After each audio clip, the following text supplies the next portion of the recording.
वाचन प्रतिज्ञा। मी श्रद्धा भगवान मुंडे, विद्यामंदिर भेंडवडे, तालुका भुदरगड या शाळेतील विद्यार्थिनी असून इयत्ता 7वी मध्ये शिकत आहे।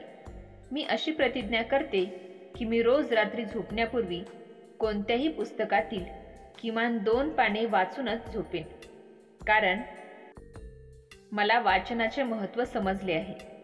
वाचनामुळे माणसाचे व्यक्तिमत्व समृद्ध होते, तसेच दररोज नियमित वाचनाची सवय प्रत्येकाला यशस्वी आणि आनंदी बनवते।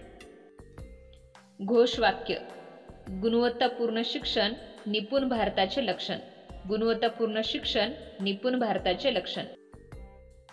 वाचन प्रतिज्ञेसाठी एकापेक्षा एक सुंदर घोषवाक्य पाहण्यासाठी चॅनलच्या प्लेलिस्टला नक्की भेट द्या। आणि हो, व्हिडिओ आवडल्यास व्हिडिओला लाईक आणि चॅनलला सबस्क्राईब नक्की करा।